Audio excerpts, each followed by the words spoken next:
اے چارہ گرے شوق کوئی ایسی دوا دے جو دل سے ہر ایک غیر کی چاہت کو بھلا دے۔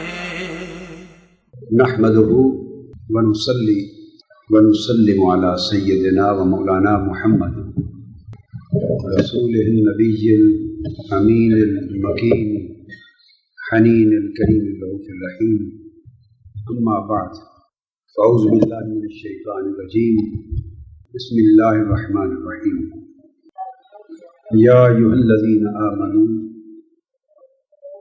توبوا إلى الله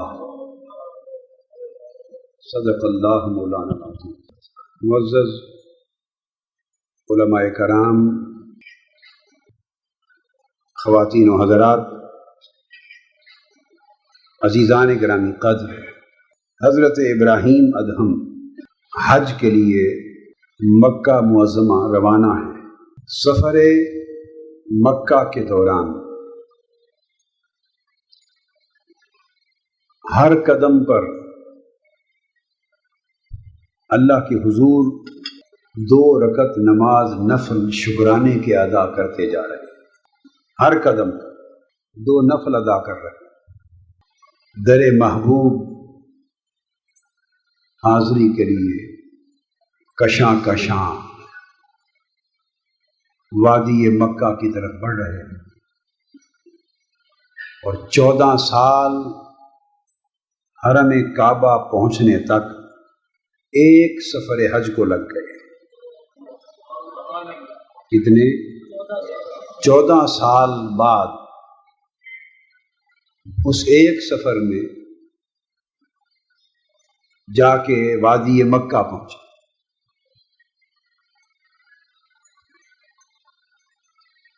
مکہ معظمہ داخل ہوتے ہیں، قدم قدم پر سجدے کرتے ان کے عالم اشتیاق کا اندازہ کریں کیا ہوگا، دل کے جذبات کی کیفیت کیا ہوگی، بے چینی، اضطراب، کتنے جوش پر۔ جب حرم کعبہ پہنچتے ہیں تو آگے کعبہ دکھائی نہیں دیتا،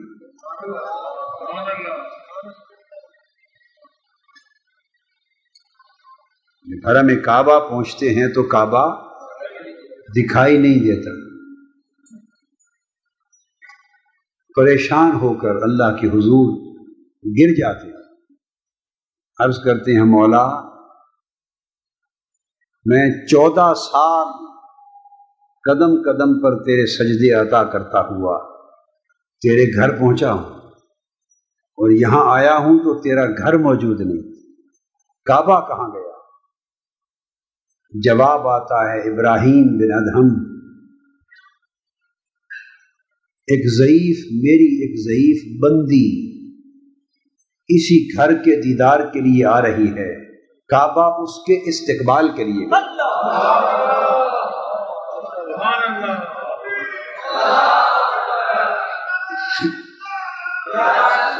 کعبہ اس کے استقبال کے لیے گیا ہے۔ حضرت ابراہیم بن ادہم کانپ جاتے ہیں کہ مولا کوئی ایسا بھی ہے کہ کعبہ اس کے استقبال پہ جاتا ہے؟ اللہ پاک نے فرمایا ہاں، رک جا، وہ بوڑھیا، وہ ضعیف بندی میری پہنچنے والی، پہنچنے پر اس کا منظر دیکھنا۔ اور وہ حضرت رابعہ بصری، وہ حضرت رابعہ بصری۔ اب ابراہیم بن ادہم کعبہ کو بھول گئے اور رابعہ بصری کے انتظار میں کھڑے ہیں کہ اب اس کو دیکھتے ہیں، کعبہ جسے دیکھنے کے لیے گیا ہے۔ جب حضرت رابعہ بصری وہاں پہنچی اور کعبے کو اپنے استقبال میں آگے بڑھ کے کھڑا دیکھا تو ان کی دھاڑیں نکل گئی، رو پڑی، ایک چیخ نکلی، سجدے میں گری۔ ابراہیم بن ادہم دیکھ رہے، چیخ کے عرض کرنے لگی، مولا میں مکان تھوڑا دیکھنے آئی تھی، مکین دیکھنے کو آئی تھی۔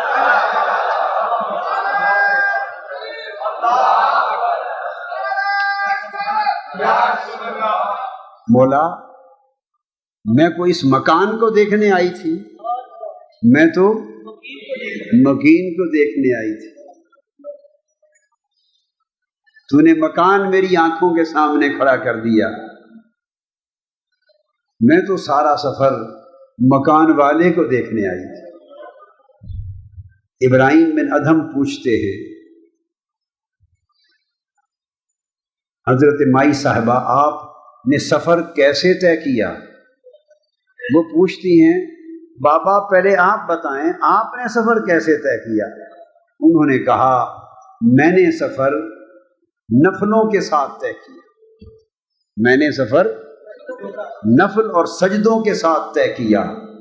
آپ جواب دیتی ہیں، میں نے سفر عجز اور انکساری کے ساتھ طے کیا، میں نے عاجزی اور انکساری کے ساتھ طے کیا۔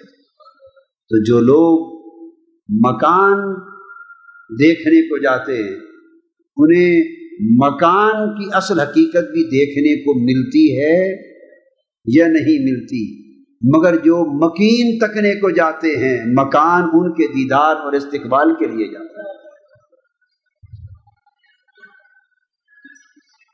یہ کیفیت کیسے پیدا ہوتی ہے کہ کعبہ اللہ کے بندے کی طرف متوجہ ہو جائے؟ یہ کیفیت کیسے پیدا ہوتی ہے؟ آج اس کیفیت کو پیدا کرنے کے لیے ایک چھوٹا سا مضمون آپ کے سامنے بیان کرتا ہوں۔ سورہ آل عمران ہے قرآن مجید میں، اللہ رب العزت نے ارشاد فرمایا، قد کان لکم آیۃ فی فئتین التقطا فئۃ تقاتل فی سبیل اللہ واخری کافرہ۔ فرمایا لوگو تم بھی چاہو تو یہ کیفیت تمہارے اندر بھی پیدا کر دے۔ فی انفسکم افلا تبصرون، فرمایا سب کچھ تمہارے اندر ہے، تم دیکھتے کیوں نہیں؟ سب کچھ تمہارے اندر ہے، دیکھتے کیوں نہیں؟ اللہ پاک نے فرمایا بہت سے لوگ دنیا میں ہیں جن کی آنکھیں ہیں مگر وہ دیکھتے نہیں، بہت سے لوگ ہیں جن کے کان ہیں مگر وہ سنتے نہیں، بہت سے لوگ ہیں جن کے دل اور دماغ ہیں مگر وہ سوچتے نہیں۔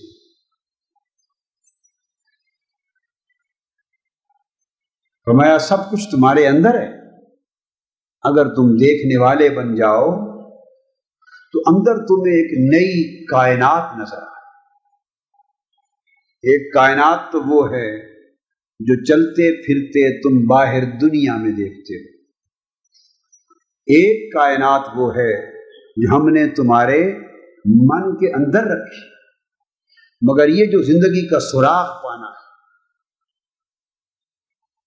اس کے لیے من کو غیر کی پوجا سے بچانا پڑتا ہے، تب جا کے من کی کائنات کے پردے اٹھتے ہیں، اور اس حسن لازوال کے جلوے جو من کی کائنات کے اندر ہر سو جلوہ گر ہیں وہ پھر آنکھ کو نظر آنے لگتے ہیں۔ اللہ پاک نے فرمایا لوگوں ہم نے تمہارے من کے اندر دو فوجیں رکھی ہیں، تمہارے من کے اندر بولیے دو لشکر ہیں، دو لشکر ہیں، دو فوجیں۔ فرمایا ایک اللہ کا لشکر ہے، ایک نفس کا لشکر، نفس و شیطان کا لشکر ایک ہے۔ ایک اللہ کا لشکر، ایک نفس کا لشکر۔ اللہ کا لشکر جنود روحانیہ ہے، یعنی روحانی فوج ہے، اور نفس کا لشکر جنود شیطانیہ ہے، وہ شیطانی فوج ہے۔ ہم نے تمہارے اندر دونوں لشکر رکھے اور وہ آپس میں ٹکرا رہے ہیں۔ تمہارے دل کی زمین، تمہارے من کی زمین ایک میدان جنگ ہے۔ ادھر اللہ کا لشکر صف آ رہا ہے، اس کی قیادت روح کے ہاتھ میں ہے، اس کا کمانڈر روح ہے۔ ادھر شیطان کا لشکر صف آ رہا ہے، اس کا کمانڈر نفس ہے، نفس امارہ۔ دونوں لشکر من کے میدان میں، من کی سرزمین پہ آمنے سامنے کھڑے ہیں۔ روح کے لشکر کے پاس بھی کچھ اسلحہ ہے، نفس کے لشکر کے پاس بھی کچھ اسلحہ ہے۔ لڑائی جو ہے، اور لڑائی تو اسلحہ کے بغیر نہیں ہوتی۔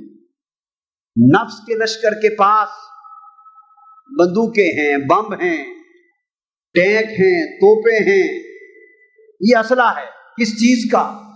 نفس کے لشکر کے پاس شہوت نفسانی کا اسلحہ ہے، شہوتوں کا اسلحہ ہے۔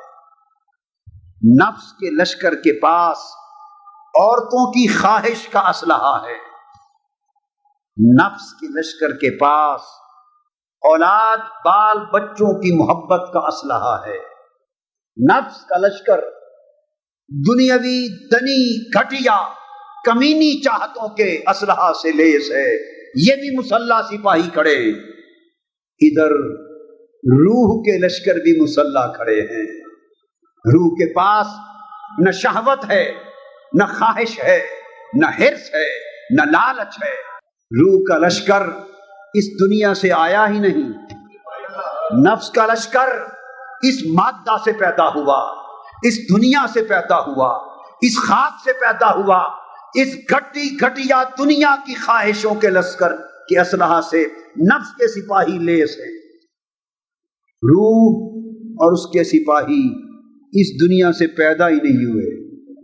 روح کا لشکر اس میدان جنگ میں اداس کھڑا ہے۔ روح کا لشکر اداس کھڑا ہے، حیران کھڑا ہے، پریشان کھڑا ہے۔ نفس کے لشکر کو کمک پہنچ رہی ہے پیچھے سے، شرق سے غرب تک پوری دنیا نفس اور شیطان کے لشکر کو کمک پہنچاتی جا رہی ہے، پہنچا رہی ہے۔ ادھر روح کی دنیا، اس کے سپاہی پریشان کھڑے، مضطرب کھڑے۔ میں نے ان سے پوچھا روح کے کمانڈر سے کہ تیرا لشکر پریشان کیوں کھڑا ہے؟ وہ روح کا لشکر جواب دیتا ہے کہ میرا مد مقابل نفس اسی دنیا سے ہے، ساری دنیا اسے کمک پہنچا رہی ہے، میں اور میرے سپاہی اس دنیا سے آئے ہیں، ہم مالا اعلیٰ سے آئے ہیں۔ روح بتا وہ کون سی دنیا ہے؟ تو اور تیرا لشکر کہاں سے آیا ہے؟ کچھ تو بھی بتا۔ اس نے کہا میرا اسلحہ وہ تھا جو وہاں رہ گیا۔ وہ اسلحہ کیا تھا؟ روح کہتی ہے ایک آواز آئی تھی، الست بربکم،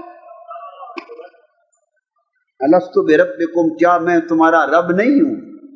روحیں بول پڑی تھی ہاں مولا، قالوا بلا، تو ہی تو رب ہے۔ ہمارا اسلحہ اس مولا کی قربت تھی، ہمارا اسلحہ اس رب کی محبت تھی، ہمارا اسلحہ اس رب کے حضور سجدے تھے، تسبیح تھی، اس کی معرفت تھی، اس کی محبت تھی، اس کی طاعت تھی، اس کا تقویٰ تھا، اس کے انوار تھے، اس کی تجلیات تھے۔ ہم مالا اعلیٰ میں رہتے تھے، دائیں تکتے تھے تو ملائکہ نظر آتے تھے، بائیں تکتے تھے تو ارواح انبیاء تھی، اوپر نظر اٹھاتے تھے تجلیات الہیہ آتی تھی، نیچے نگاہ ڈالتے تھے عرش اور آسمان کی ملکوت کا نظام تھا۔ ہم تو نور کی دنیا کے رہنے والے تھے، میرے لشکر کو اس مادی پنجرے میں بند کر دیا گیا. نفس اپنے دیس میں ہے، نفس اور اس کا لشکر اپنے دیس میں ہے. روح کہتی ہے میں اور میرا لشکر پردیس میں ہے.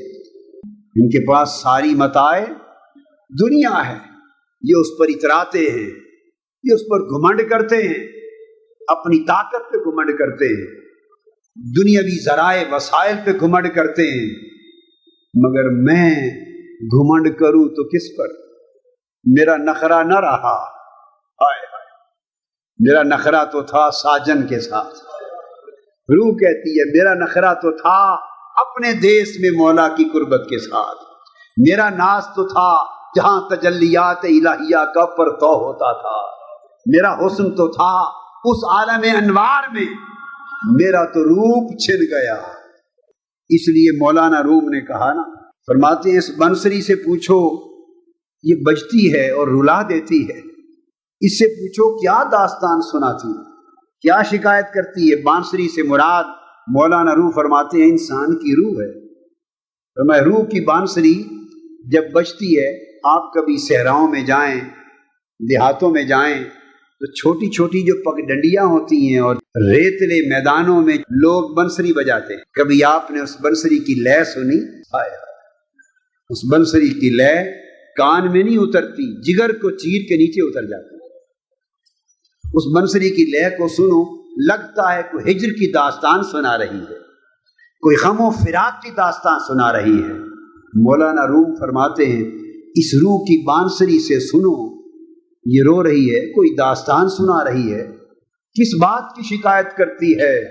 آگے جب روح سے سنا تو جواب دیتے ہیں یہ روح اپنے فراق اور غم کی داستان سنا رہی ہے، اپنے غم و فراق کی داستان سنا رہی ہے.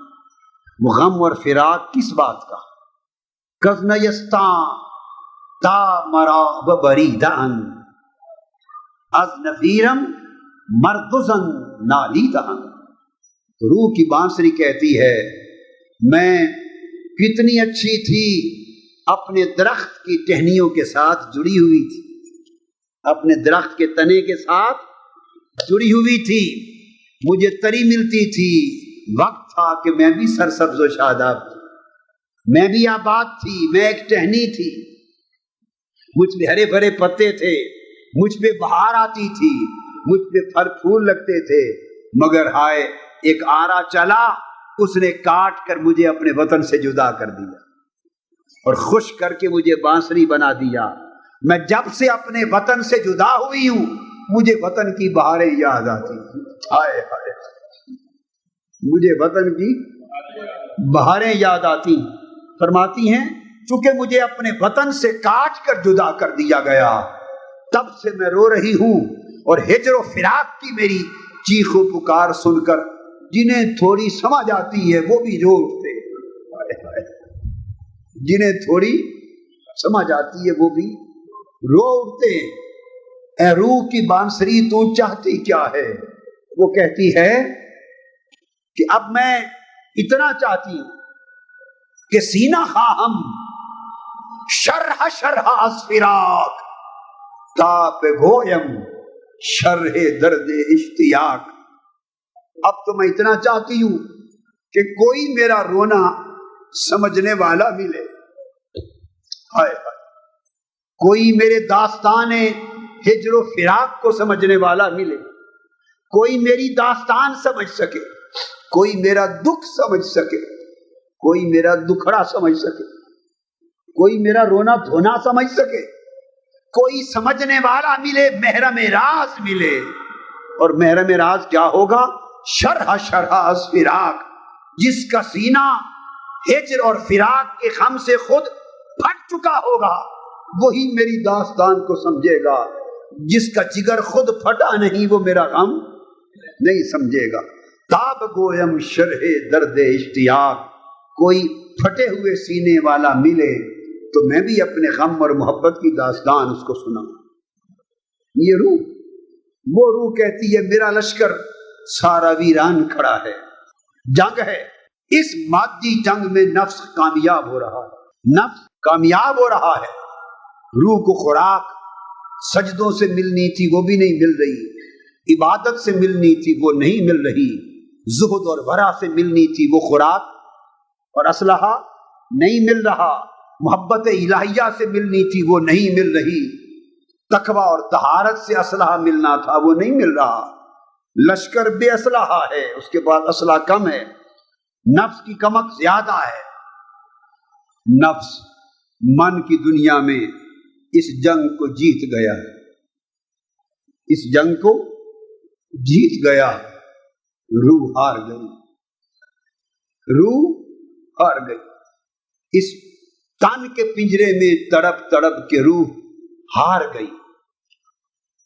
اس حال میں رب کائنات، لوگ خوش ہیں کہ میرا نفس جیت گیا، لوگ خوش ہیں مجھے شہوت مل گئی، مجھے طاقت مل گئی، مجھے مال و دولت مل گئی، مجھے سن اور زر مل گیا، مجھے زمین مل گئی، سلطنت مل گئی، حکومت مل گئی، تخت مل گیا، تاج مل گیا، دنیا مل گئی، لوگ خوش ہیں، مگر انہیں معلوم نہیں کہ ناداں یہ جس کو فتح سمجھ رہا ہے اس سے بڑی شکست کوئی نہیں ہے، اس سے بڑی شکست کوئی نہیں ہے، اس لیے کہ اس فتح نے آخرت میں تیرا حصہ ختم کر دیا، اس فتح نے مولا کے حضور تیرا اجر ختم کر دیا، یہ بہت بڑی شکست کا پیش خیمہ ہے۔ اس پریشان حال انسان کو پھر عالم غیب سے ندا آتی ہے، بندے انسان، کچھ لوگ تڑپ کے روتے اور سوچتے ہیں مولا کیا کوئی سبیل ہے کہ اس دنیا میں رہ کر بھی روح جیت جائے، تیرا لشکر جیت جائے، تیرا لشکر مولا کا لشکر جیت جائے۔ جواب آتا ہے قل اعنبئکم بخیر من ذالکم، لوگو نفس کی خواہشوں پہ اترانے والوں، مال و دولت دنیا پہ اترانے والوں، اولاد کی کثرت اور جوانیوں پہ اترانے والوں، کاروبار اور تجارت کی کثرت پہ اترانے والوں، بڑے بڑے اونچے محلات پہ اترانے والوں، تخت سلطنت و حکومت پہ اترانے والوں، ان تمام چیزوں پہ فخر کرنے والوں، سنو تمہیں یہ باغ، یہ سلطنت، یہ زمین، یہ نفس، یہ شہوتیں، تمنائیں، خواہشیں کتنی حسین لگتی ہیں۔ نفس نے کہا ہاں بڑی حسین لگتی ہیں، بڑی پیاری لگتی ہیں، ان میں دل بڑا اتراتا ہے، اس گھمنڈ میں بڑا مزہ آتا ہے۔ ایک آواز آتی ہے، روح کی وادی میں سنائی دیتی ہے، رب کائنات فرماتے ہیں قل اعنبئکم بخیرکم بخیر من ذالکم، محبوب اب ایک اور بات بھی ان کو سنا دے اور کہیں، فرما دے لوگوں تم نے دنیا کے باغ دیکھے، خوبصورت شاہراہیں دیکھی ہیں، بڑے بڑے محل بنائے ہیں، ان میں چشمے لگائے، ان میں خواہش، نفس کی خواہشیں پوری کی، شہوتیں پوری کی، مال و دولت دنیا کمایا، تخت و سلطنت پہ جا بیٹھے، اور تم کھو گئے دنیا کے اس جھوٹے حسن و جمال میں، عارضی جمال میں کھو گئے۔ محبوب اب ان کو سنا، باری تعالیٰ کیا سناؤں، انہیں فرما دے، میرا پیغام دے دے کہ یہ جو کچھ تم نے دیکھا ہے ایک اور دنیا اس سے بھی زیادہ خوبصورت ہے، کیا تمہیں اس کی خبر دے دوں؟ ہائے آواز آئی، جو کچھ دیکھا ہے میرے پاس اس سے زیادہ خوبصورت، بولیے دنیا بھی ہے، اس سے زیادہ خوبصورت عالم بھی ہے، ان سے پوچھو میرے محبوب کیا تمہیں بتا دوں؟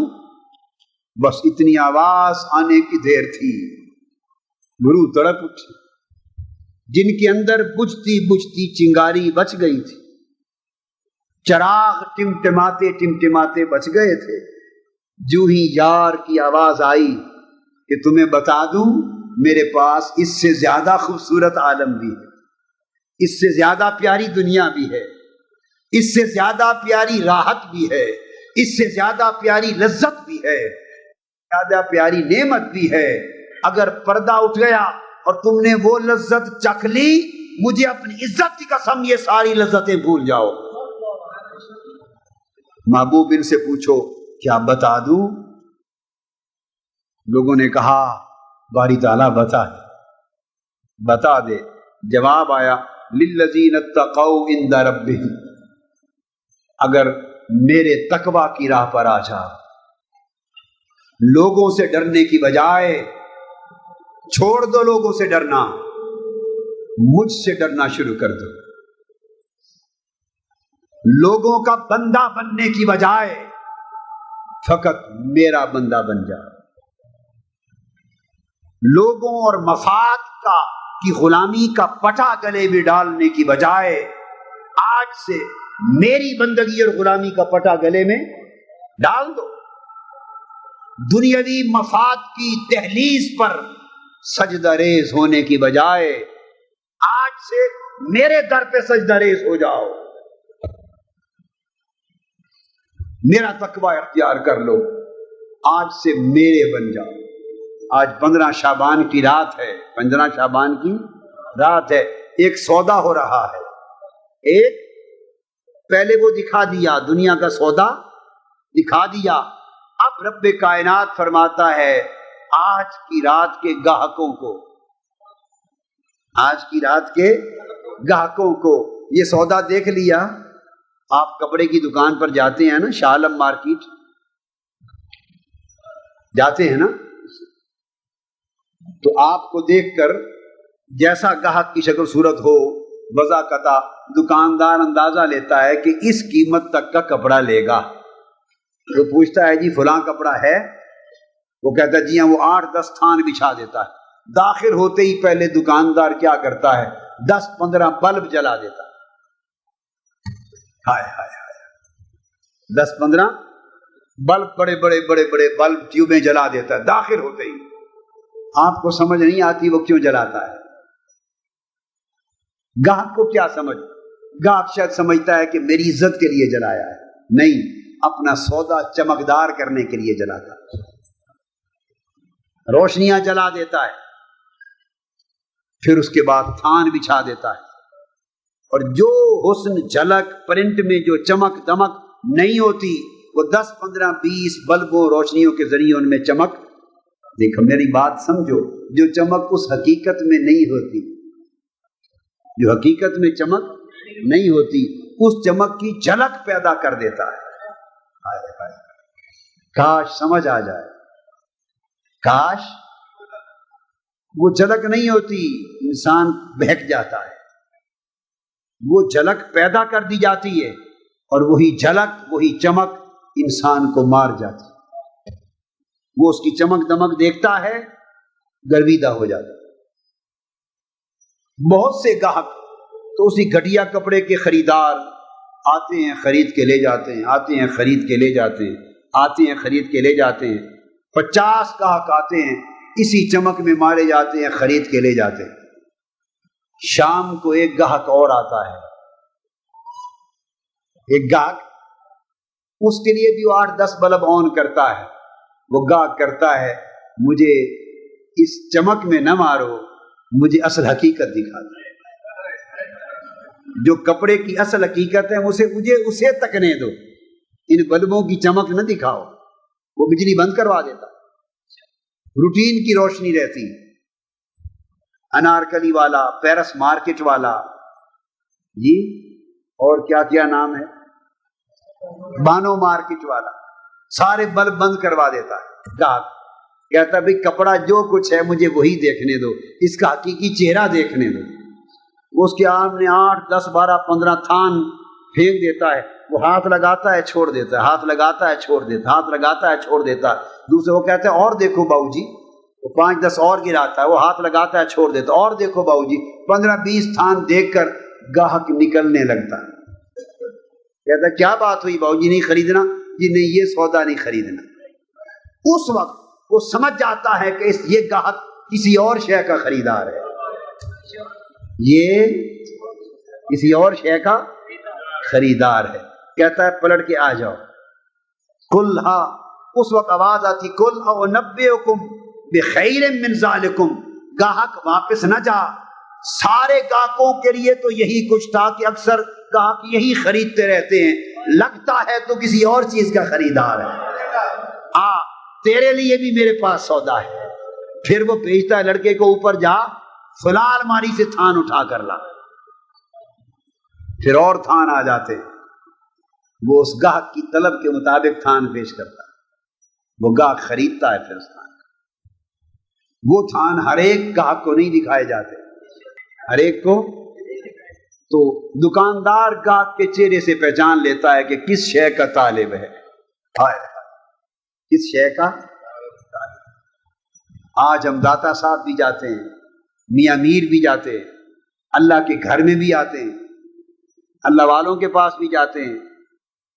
ہفتے کے دن میں نے بھی میں دوستوں سے کہا کرتا ہوں، ملاقات عام کا ایک وقت مقرر ہے، سینکڑوں لوگ ہفتے میں اس دن آ کے ملتے ہیں، میں صبح و شام دیکھتا ہوں، جو جہاں جاتا ہے کوئی کہتا ہے دعا کر دیں میرا مقدمہ جیت جائیں، کوئی کہتا ہے اولاد ہو جائے، کوئی کہتا ہے کاروبار بڑھ جائے، کوئی کہتا ہے رزق مل جائے، کوئی کہتا ہے نوکری مل جائے، کوئی کہتا ہے قرض اتر جائے، کوئی کہتا ہے کوٹھی مل جائے۔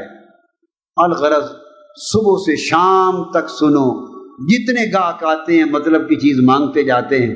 میں کبھی کبھی دیکھتا ہوں ایسا گاہک کبھی نہیں آتا جو کہے کہ مولا مل جائے، ایسا گاہک نہیں آتا۔ وہ زمانے گئے جب لوگ اس کے گاہک تھے، جب لوگ آج اس کے گاہک کہاں ملتے ہیں، اور پھر وہ سودا بھی کہاں ملتا ہے، وہ سودا بھی کہاں ملتا ہے۔ بھلے دن گئے، بھلے دن، لوگ تو آج دنیا کی چمک کے طالب ہیں، لوگ تو آج دھوکے کے طلبگار ہیں، دھوکے کے طلبگار ہیں، لوگ آج گھٹیا چیز کے طلبگار ہیں، اس مالا اعلیٰ کی اونچے سودے کا طلبگار نہیں ہے۔ اللہ پاک نے فرمایا آؤ لوگوں میرے پاس ایک اس سے اونچا سودا بھی ہے، اور وہ سودا کیا ہے؟ فرمایا اس سودے کی بھی قسمیں ہیں، فرمایا فرحت الجنات۔ مولا سمجھ گیا کہ یہ مادی، نفسانی، شہوانی، شیطانی سودا کا طلبگار بولیے نہیں ہے، یہ بندہ اعلیٰ چیز مانگتا ہے، یہ بندہ اعلیٰ چیز مانگتا ہے۔ رب کائنات نے فرمایا آؤ اس گھٹیا کے مقابلے میں اعلیٰ سودا بھی ہے، ذرا اس کو دیکھو۔ تو فرمایا عند ربہم جنات، آؤ ایک فرحت جنات بھی ہے، جنتوں کا حسن دیکھو، جنا باغ بھی دیکھ لو، کیا جنا باغ بھی دیکھ لو، ریس کورس پارک بھی دیکھ لو، اور خوبصورت خوبصورت باغات بھی دیکھ لو، مری بھی دیکھ لو، ایوبیا بھی دیکھ لو، ایبٹاباد بھی دیکھ لو، سوات بھی دیکھ لو، کاغان ناران بھی دیکھ لو، دنیا کے سارے حسن، یورپ کے بھی دیکھ لو، سب کچھ دیکھ لو، زمینی حسن۔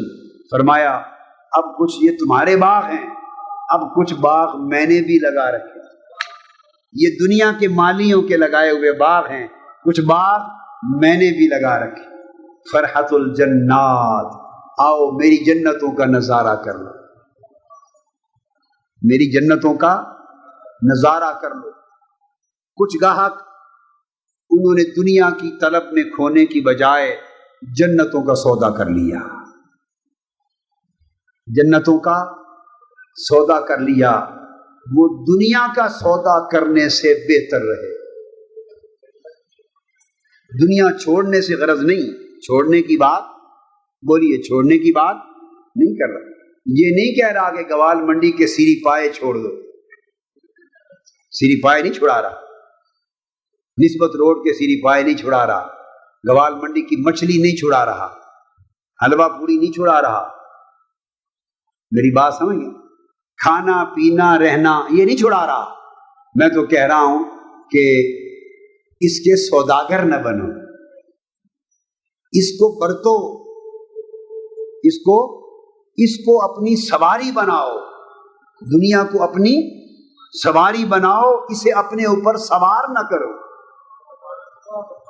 اسے اپنے اوپر سوار نہ کرو، اسے پہنو مگر ٹوپی نہ بناؤ، جوتا بنا کے پہنو، استعمال کرو، ضرورتیں پوری کرو، سب کچھ کرو، کوئی پابندی نہیں، مگر اس پر اتراؤ نہیں، اس پر بھروسہ نہ کرو، اس میں بک نہ جاؤ۔ بکنے کے لیے ایک اور سودا ہے، بکنے کے لیے ایک اور سودا ہے، اور وہ کیا؟ کچھ لوگ پھر جو دنیا کے سوداگر نہ بنے، انہوں نے جنت کا سودا کر لیا۔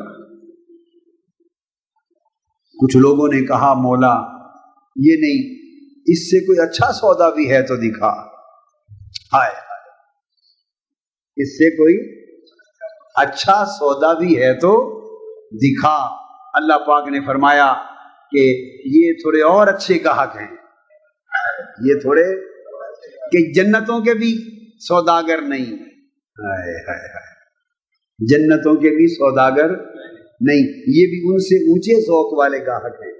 فرمایا پھر تجری من تحتها الانہار خالدین فیہا، آگے آؤ، اب تمہیں جنتوں کے وہ حصے دکھاتے ہیں جہاں میری رحمت کی نہریں چل رہی ہیں، جہاں میری قربت کے، جہاں میری رحمت کی نہریں چل رہی ہیں، میری محبت کے چشمے ابل رہے ہیں، چشمے ابل رہے ہیں، اور محبت والے ان چشموں کے ارد گرد بہ کر ان محبت کے چشموں کے پانی پی رہے ہیں۔ طالبان رحمت ان رہنوں میں غسل کر رہے ہیں، کناروں پر بیٹھ کر ان نہروں سے منہ دھو رہے ہیں۔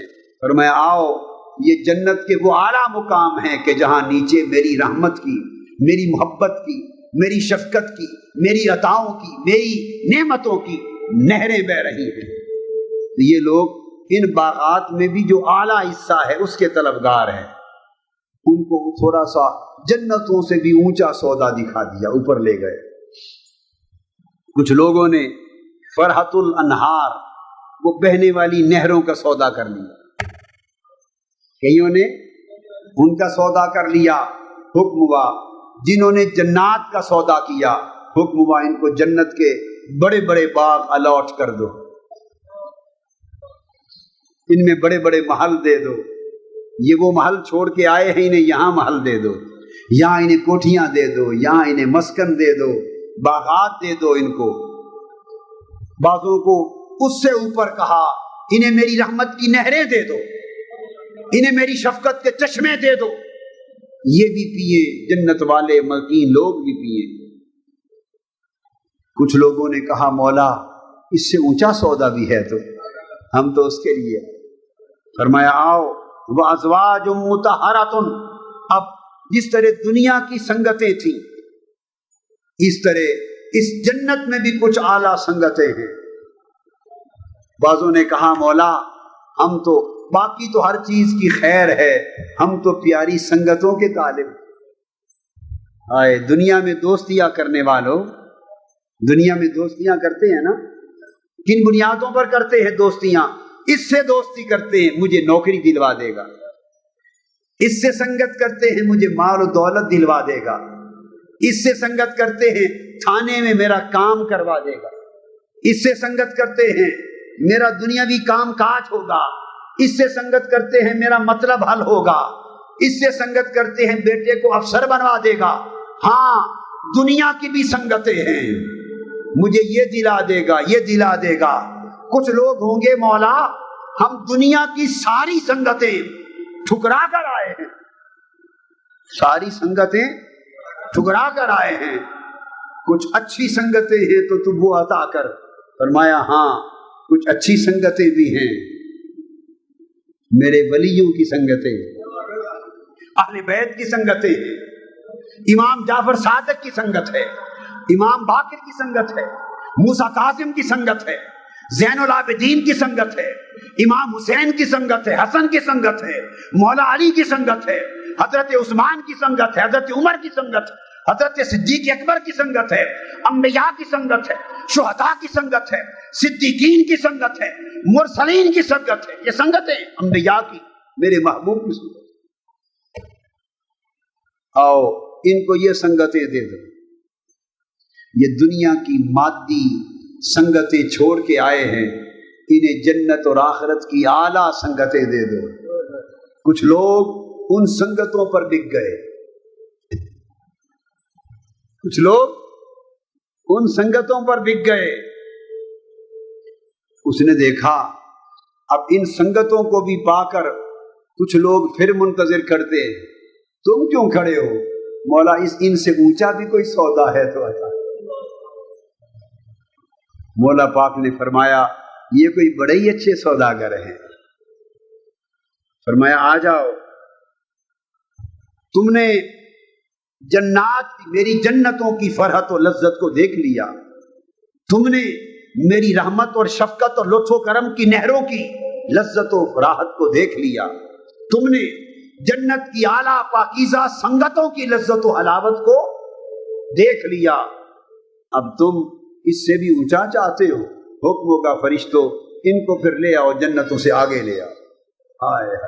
آگے لے گئے، آگے گئے تو ایک وادی آ گئی، ایک وادی آ گئی. اس وادی میں داخل ہوئے، پتہ چلا جو لوگ میری خاطر دنیا طلبی بھی چھوڑتے ہیں، جو میری خاطر دنیا کا مفاد اور غرض بھی چھوڑتے ہیں، اور جو میری خاطر حتیٰ کہ جنت کی لالچ بھی چھوڑتے ہیں، جو میری خاطر بہتی نہروں کی طلب بھی چھوڑتے ہیں، جو میری خاطر جنت کی سنگتوں سے بھی اوپر جاتے ہیں. فرمایا آؤ انہیں میری رضا کی وادی میں داخل کر دو. یہ وادی رضا ہے، یہ وادی رضوان الہی ہے. وردوان من اللہ، یہ خدا کی رضا کی وادی ہے، رب کی مسکراہٹ کی وادی ہے، رب کے راضی ہونے کی وادی ہے. رضوان کی بارشیں ہو رہی ہیں، خدا کی رضا کی ٹھنڈی ہوائیں چل رہی ہیں، دو عالم سے کرتی ہے بیگانہ دل کو. عجب چیز ہے لذت آشنائی. یہ کون لوگ ہیں جو مولا کی خاطر ساری دنیا کو ناراض کر کے آئے تھے، سب کو ناراض کیا، رب کی رضا لی. رب نے کہا یہ بندہ دو عالم سے خفا میرے لیے ہے، اس کو میری رضا میں داخل کر دو، اس کو میری وادی رضا میں داخل کر دو. اس نے شاہان وقت کو ناراض کر لیا، اس نے دنیا کو ناراض کر لیا، اس نے برادری کو ناراض کر لیا. برادری نہیں مانتی تھی، اس نے کہا نہیں مانتی تو جائے. اس نے بھائیوں کو ناراض کر لیا، بھائی نہیں مانتے تھے، کہتے تھے اس راہ پہ نہ چلو تکلیف ہوگی. اس نے کہا ہوتی ہے تو ہوتی رہے، بھائی بھی جائیں. خونی رشتے قربان کر دیے، برادریاں قربان کر دی، علاقے قربان کر دیے، ساری سنگتیں چھوڑ دی، مفاد چھوڑ دیا، سارے جگ کو ناراض کر لیا. کس لیے؟ بندے بتا تو نے سارے جگ کو ناراض کس لیے کیا؟ بندہ کہتا ہے مولا تیری رضا کے لیے. ہائے ہائے، میں نے سنا تھا کہ جو سارے جگ کو ناراض کر کے تیرے پاس آئے گا تو کہے گا کہ یہ بندہ دو عالم سے خفا میرے لیے ہے. تو کہے گا یہ میری خاطر سب کو ناراض کر کے آیا ہے، آؤ میں اسے اپنی رضا کی گود میں بٹھا لوں، اپنی رضا کی گود میں بٹھا لوں. یہ طالب بن کے آیا تھا، آؤ اسے مطلوب بنا لوں. یہ محب بن کے آیا تھا، آؤ اسے محبوب بنا لوں. یہ منتظر بن کے آیا تھا، آؤ اسے منتظر بنا لوں. وہ کسی نے کیا خوب کہا کہ ایک شعر ہے، مجھے اس کا غم نہیں ہے، مجھے اس کا غم نہیں ہے کہ بدل گیا زمانہ، میری زندگی ہے تم سے کہیں تم بدل نہ جانا. مولا میں تو تیری طاق میں آیا، تیری رضا کے لیے آیا، تیرے مکھڑے کی طلبگار. کچھ لوگ اللہ کی رضا کی وادی میں، مولا اچھی وادی ہے ہمیں یہی ٹھکانہ دے دے. حکم ہوگا ان کو میری رضا کی وادی میں مسکن دے دو. ہائے میری رضا کی وادی میں مسکن دے دو. بڑے اونچے طلب رکھنے والے، بڑے اونچا ذوق رکھنے والے، خدا کی رضا کی وادی میں ٹھہرا دیے گئے۔ اچانک دیکھا کچھ لوگ وہاں بھی اداس کھڑے ہیں۔ ان سے پوچھا ارے میری رضا کی وادی تک آ گئے ہو، اب کیوں اداس کھڑے ہو؟ انہوں نے کہا مولا ہم نے راتوں کے بستر چھوڑے تھے، ہم نے دنیا کی راحتیں تج کر دی تھی، بڑی بڑی دنیا کی نعمتیں چھوڑ دی تھی، بڑے بڑے لالچ تھے دنیا کے ٹھکرا دیے تھے، بڑے بڑے مفادات تھے ان کو چھوڑ دیا تھا، ہم پر بڑے بڑے خوف آئے ہم نے پرواہ نہ کی، بڑی تکلیفیں آئیں پرواہ نہ کی، سارا کچھ جو اٹھایا دنیا میں برداشت کیا، ان باغوں کے لیے تو نہیں کیا تھا۔ ہائے ہائے، اچھا جو نرم گداز بستر چھوڑے راتوں کے اندھیروں میں روتے تھے، بڑی بڑی راحتیں چھوڑتے تھے، تکلیفیں اٹھاتے تھے، مولا ہم نے چشموں اور نہروں کے لیے تو سب کچھ نہیں چھوڑا تھا، اچھا مولا یہ سب کچھ چھوڑ دیا تھا دنیا میں، ہم نے یہ ان دنیا آخرت کی سنگتوں کے لیے نہیں چھوڑا تھا۔ رضا تو مل گئی مولا، رضا تو مل گئی، مگر ہم نے ایک بات سنی تھی تیرے محبوب نے قرآن کی زبان میں اور اپنی حدیث پاک کی زبان میں ایک کہا تھا جو رب سے پیار کرے گا رب آخرت میں اسے اپنے مکھڑے کا دیدار عطا کرائے گا۔ مولا ہم نے تو سارا کچھ چھوڑا تھا اس انتظار میں کہ وہ لمحہ کب آئے گا جب تیرا دیدار نصیب ہوگا، تیرے مکھڑے کا دیدار نصیب ہوگا، رب کائنات کا حکم آئے گا، ملائکہ یہ تو عاشق لوگ لگتے ہیں، ہائے ہائے ہائے یہ طالب نہیں یہ تو عاشق ہیں، لاؤ واللہ بصیر بالعباد، ان کو وادی رضا سے اٹھا کر وادی دیدار میں پہنچا دو، اس مقام پر پہنچا دو، ینظر الیہ، ینظر الیہم وینظرون الیہ، اس مقام پر لا کر اپنے عاشقوں کو کھڑا کر دیا جائے گا، حکم ہوگا میرے اور میرے عاشقوں کے درمیان پردے ہٹا دیے جائیں، ملائکہ ہٹ جائیں، دنیا ساری ہٹ جائے، کوئی راستے میں پردہ حائل نہ رہے، جب عاشق لا کے کھڑے کر دیے جائیں گے حکم ہوگا ینظر الیہم وینظرون الیہ، حکم ہوگا لوگوں اب میری طرف تم تکو، میں تمہاری طرف تکتا ہوں۔ نعرہ تکبیر، نعرہ رسالت، میری طرف تم میری طرف تکو، میں تمہاری طرف تکتا ہوں، اور معلوم نہیں کتنی دیر تک وہ عاشق اپنے محبوب کا رخ تکتے رہ جائیں گے، اور کب تک وہ انہیں تکتا رہ جائے گا۔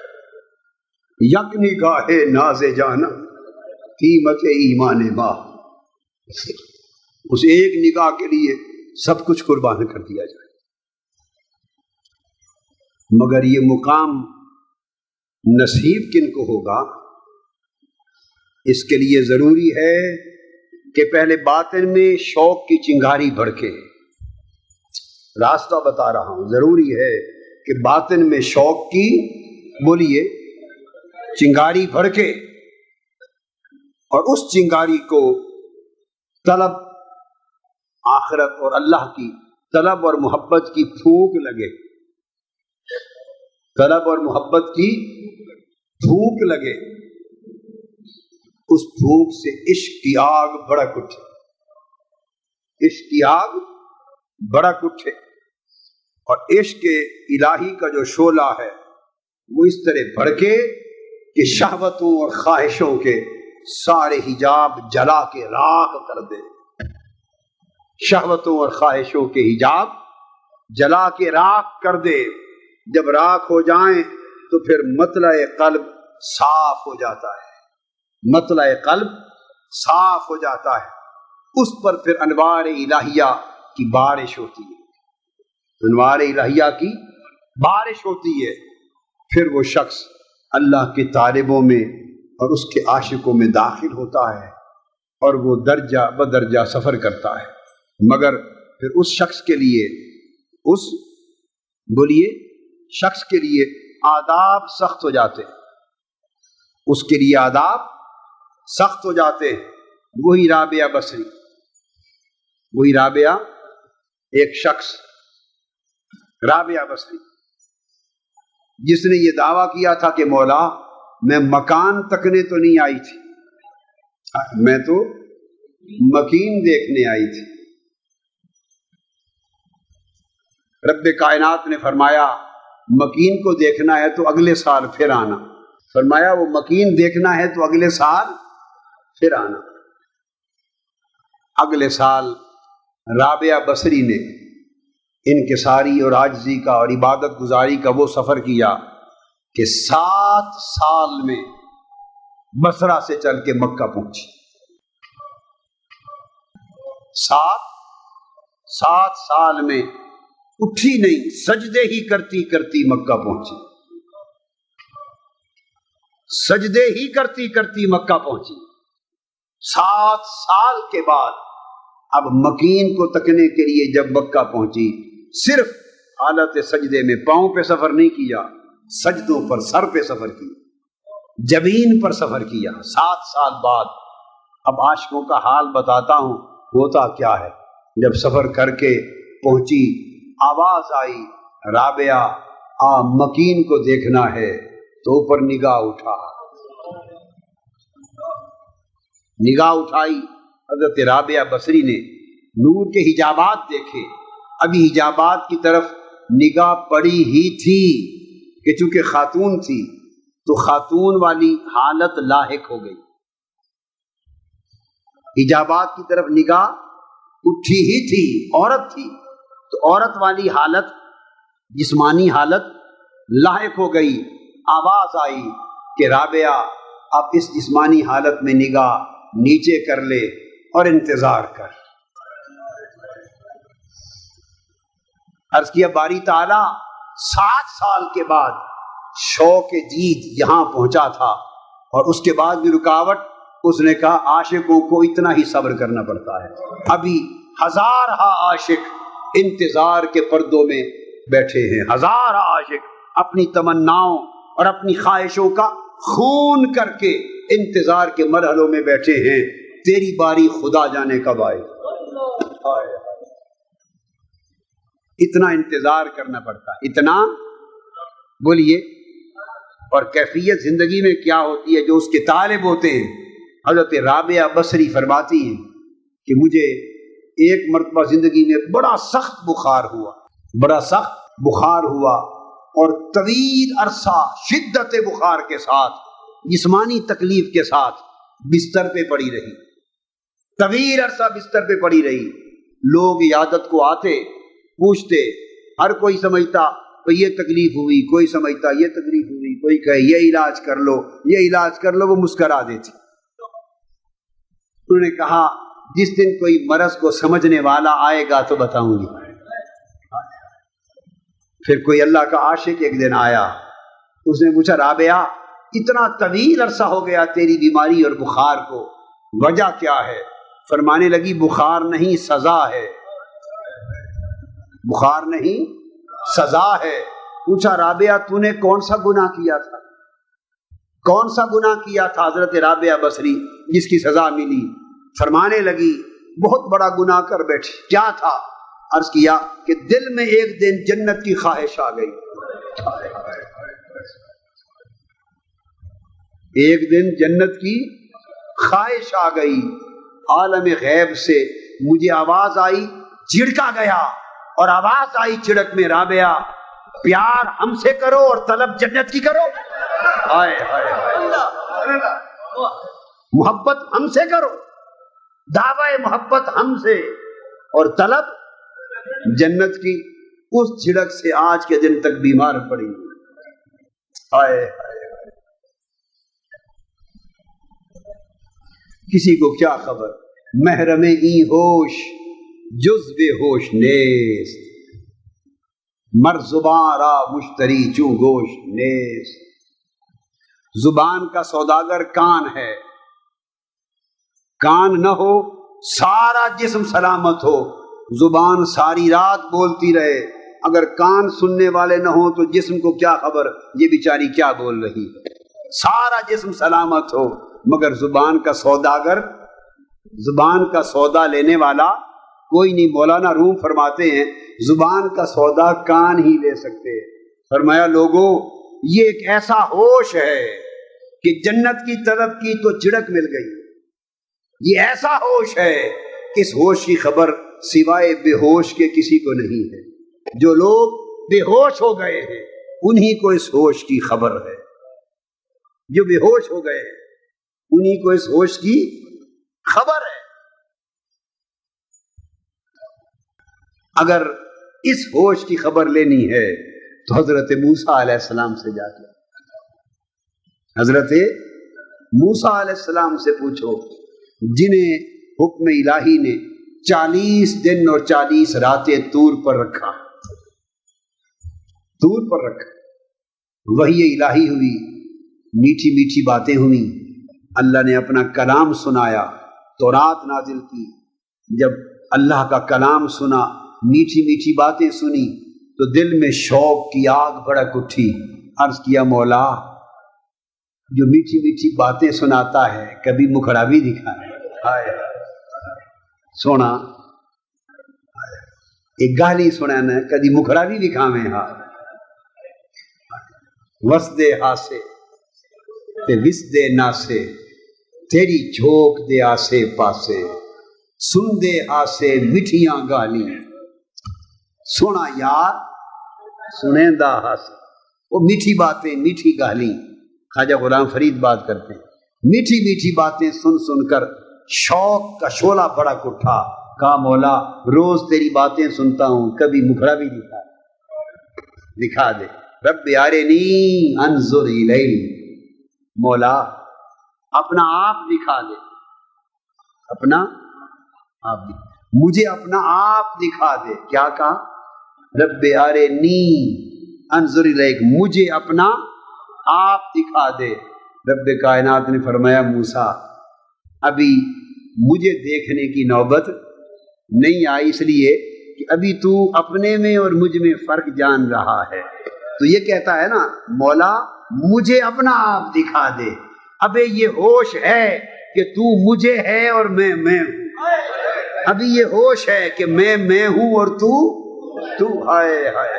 قرآن پڑھیے نا، رب ارنی، مولا مجھے اپنا آپ دکھا دے، انظر الیک، کہ میں تجھے تک سکوں، میں تجھے تک سکوں۔ تو ندا یہ عارفوں کی بات ہے، یہ عارفوں کی بات ہے۔ ندا آئی موسیٰ ابھی تو یہ اس ہوش میں ہے کہ تو ہے اور میں ہوں، اور محرم ای ہوش جز بے ہوش نیست۔ جب تک تیرے میں ہونے کا ہوش باقی ہے اور میرے تو ہونے کا ہوش باقی ہے تب تک میں کیسے دکھاؤں؟ میں بھی تو بھی تو، اتھے بھلا کون نمانا۔ تو کیا ہوا حکم؟ فرمایا دیکھ میں اس پہاڑ پر تجلی گراتا ہوں، اگر وہ قائم رہے تو دیکھ لینا۔ تجلی، ایک تجلی پہاڑ پہ گری، پہاڑ ریزہ ریزہ ہو گیا۔ تجلی الہیہ کے پرتو سے پہاڑ راکھ ہو گیا اور اس کے انعکاس سے حضرت موسیٰ بے ہوش ہو گئے۔ لوگوں کو کیا خبر، لوگ سمجھتے ہیں ویسے بے ہوش ہو گئے، نہیں، محرم ای ہوش جز بے ہوش نیست۔ وہ اس ترمانہ کا بے ہوش نہیں کرنا تھا جیسے ہم اور آپ ہوتے ہیں، جیسے ہم اور آپ بے ہوش ہوتے ہیں، وہ بے ہوش کرنا نہیں تھا، نہ وہ کرنا تھا نہ وہ بے ہوشی ہوئی۔ بے ہوش کیا ہوئے؟ محرم ای ہوش جز بے ہوش نیست، جو یہ ہوش تھا کہ میں اور تو، اس ہوش سے بے ہوش کرنا تھا، اس ہوش سے بے ہوش کرنا تھا۔ تجلی الہیہ کا پرتو پڑا اور کسی اور عمل سے بے ہوشی ہو نہیں سکتی۔ پرتو پڑا تجلی الہیہ کا، اس سے بے ہوشی ہوئی اور بے ہوش رہ کر فلما افاق قال سبحانک تب تو الیک، جب ہوش میں آئے تو پہلا ہوش جاتا رہا، جب ہوش میں آئے تو پہلا ہوش جاتا رہا تھا۔ من تو شدم تو من شدی، من تن شدم تو جا شدی، تاکس نگوید بعد ازی، من دیگرم تو دیگری۔ وہ جو پہلا ہوش تھا کہ میں تو تو، وہ ہوش جاتا رہا تھا، اور جب اس سے بے ہوش ہوئے اور نیا ہوش آیا تو نئے ہوش پر بول اٹھے تب تو الیک، مولا میں نے اپنا آپ چھوڑ دیا، تیری طرف سفر کر دیا، میں نے تیری طرف توبہ کر لی، میں نے تیری طرف توبہ کر لی۔ اب لوگوں کو معلوم ہی نہیں کہ تیری طرف توبہ کرنے کا معنی کیا ہے۔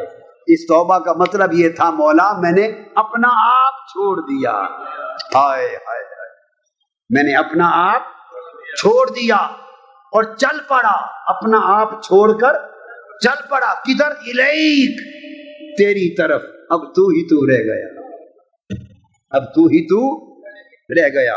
تو جب یہ مولا کریم کی بارگاہ میں حضرت موسیٰ علیہ السلام بولے مولا میں نے اپنا آپ چھوڑ دیا، میں سے نکل آیا، میں سے نکل آیا، اب میں خود نہ رہا، صرف خدا رہ گیا، میں نے خود ہی کو چھوڑ دیا اور خدا کی طرف چل پڑا۔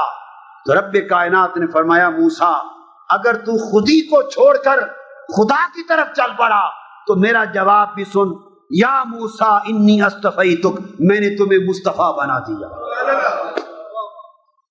میں نے تمہیں استفاء چن لیا، میں نے تمہیں مقام استفاء دے دیا، میں نے تمہیں مصطفیٰ بنا دیا۔ تو حضرت موسیٰ اپنے مقام کے انتہا پر پہنچے، حضرت موسیٰ اپنے مقام کی انتہا پر پہنچے، اس انتہا پر جہاں انہوں نے خود کو چھوڑ دیا، خود کو چھوڑ دیا، اپنے مقام کی انتہا پر پہنچے تو مصطفیٰ بنے۔ تو حضرت موسیٰ کی انتہا ہوئی تو مصطفیٰ ہوئے، اور کملی والے کی ابتدا ہوئی تو مصطفیٰ ہوا۔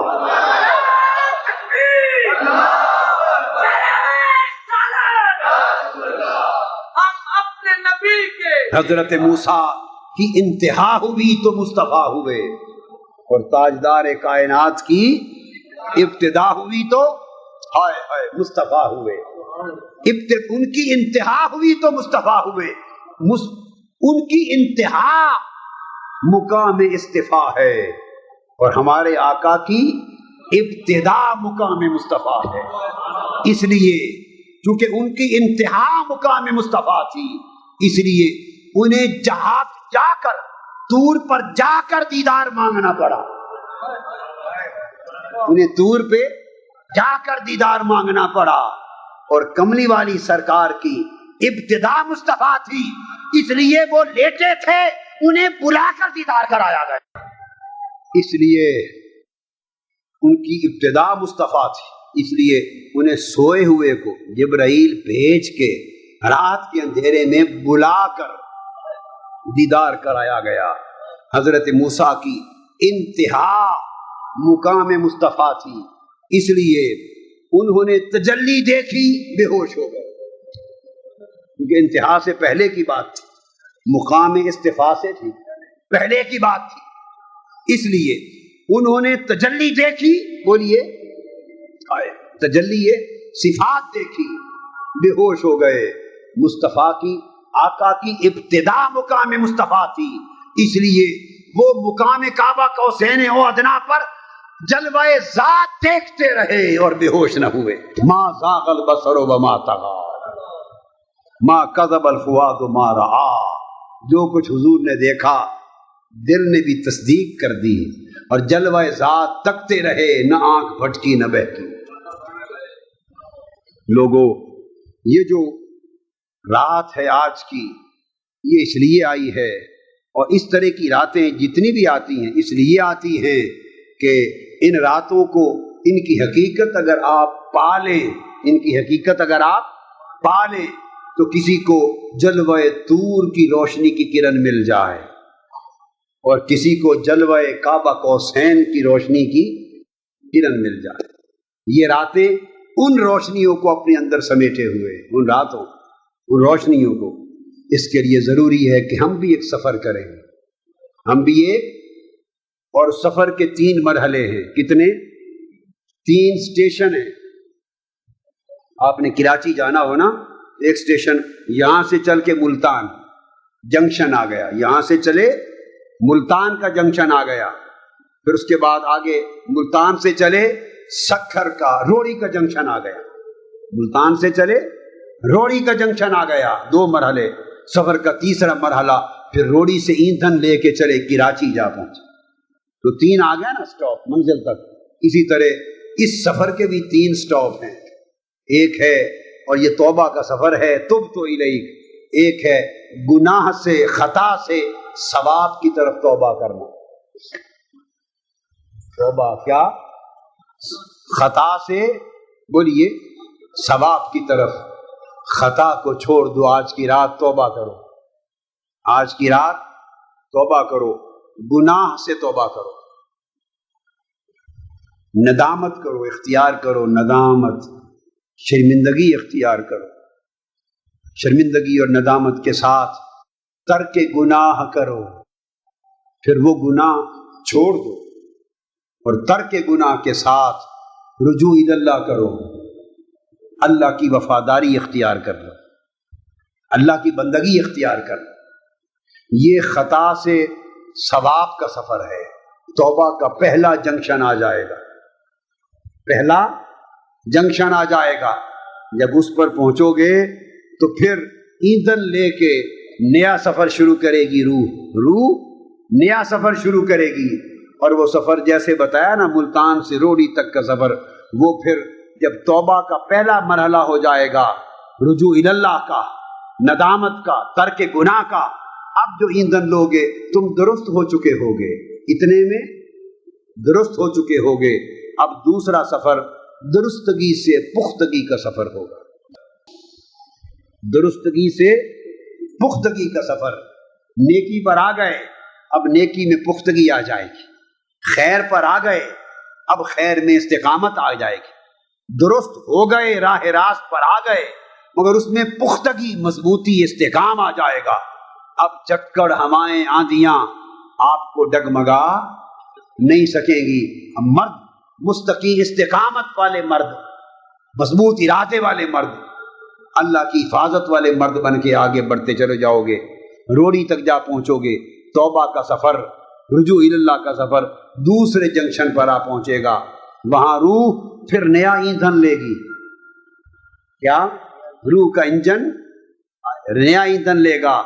اور جب اس ایندھن کے ساتھ روح چلے گی تو وہ تیسرا سفر خودی سے خدا کی طرف ہوگا. خودی سے بولیے خدا کی طرف سفر ہوگا، جس کا ذکر میں نے قرآن مجید سے کیا.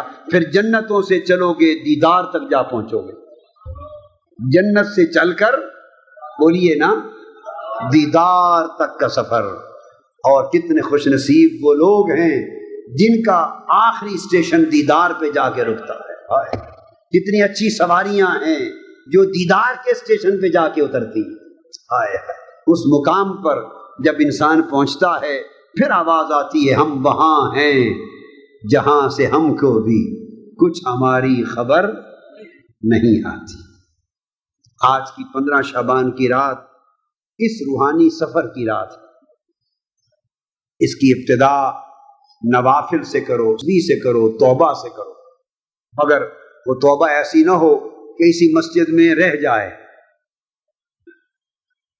جیسے نکلے تو ساتھ ادھر ہی چھوڑ جائیں. نہیں، اسے ساتھ لے جائیں. توبہ کے سفر کے 3 اسٹیشن یاد رکھنا. جب توبہ کرو تو ندامت کو ساتھ لے جانا، گناہ چھوڑ جانا. کیا؟ ندامت اور شرمندگی کو ساتھ لے جانا. اس کے ساتھ گناہ چھوڑ جانا، ترک گناہ کو لے جانا. ترک گناہ کے ساتھ رب کی طرف رغبت کو لے جانا. پھر جو درستگی آئے گی حال میں، اس کو پختگی کی طرف لے کے بڑھنا. اور جب پختہ ثابت قدم ہو جاؤ گے تب ندا آئے گی، بندے اب تو ثابت قدم ہے. اب خواہشیں تجھے ڈاما ڈول نہیں کر سکتی. دباؤ، ڈر، خوف تمہارے اندر گھبراہٹ نہیں کر سکتا. ہرس، لالچ، نفس، شیطان، دنیا. جب رب کریم دیکھے گا نا کہ میرا بندہ اب پھسلنے سے نکل گیا، تب آواز آئے گی بندے اب تو راہ استقامت پر پختہ ہو گیا ہے، اب تجھے اگلا مزہ چکھائیں اور خودی سے خدا کی طرف لے کے چلیں. جب خودی سے خدا کی طرف چلو گے پھر جنت سے لے کر دیدار کی وادی تک جا پہنچو گے. اور اللہ کے بندوں نے یہ سفر طے کیے.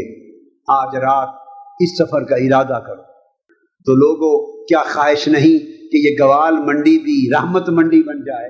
نہیں خواہش؟ توبہ منڈی بن جائے، اللہ کی محبت کی منڈی بن جائے. بولو نا، اس کی معرفت کی منڈی بن جائے، اس کی یاری کی منڈی بن جائے. آؤ اس کو ایسی منڈی بناؤ کہ لوگ چل چل کے اس منڈی کو دیکھنے آئیں، چل چل کے اس منڈی کو دیکھنے آئیں. یہاں رب کا پیار بکے، یہاں رب کی محبت بکے. اور یہ آپ لوگوں نے کرنا ہے، یہ کسی غیر نے نہیں کرنا. من کے اندر ہے، وہ بجھ گیا تھا، ہم نے بجھا دیا تھا. اس وطن کو چھوڑ کے جو آ گئے تھے، پردیس کو دیس بنا بیٹھے تھے، پردیس کو دیس بنا بیٹھے تھے، غیر کو اپنا بنا بیٹھے تھے، جھوٹ کو سچ بنا بیٹھے تھے، دھوکے کو حقیقت بنا بیٹھے تھے. اب مولا نے پردہ اٹھانے کا راستہ بتا دیا. اس نے کہا لوگوں یہ پردیس ہے جسے دیس سمجھتے پھرتے ہو، آؤ پردہ اٹھاؤ، اب تمہیں واپس دیس کی طرف لے چلتے ہیں، دیس کی طرف لے چلتے ہیں. آؤ اچھا سفر کریں. رب کائنات آپ پر، آپ کے گھروں پر، آپ کی نسلوں پر اور پورے گرد و نواح پر اپنی رحمتوں، برکتوں اور بخششوں کی بارش فرما دے. وما علینا الا البلاغ. ہے چارہ گرے شوق کوئی ایسی دوا دے جو دل سے ہر ایک غیر کی چاہت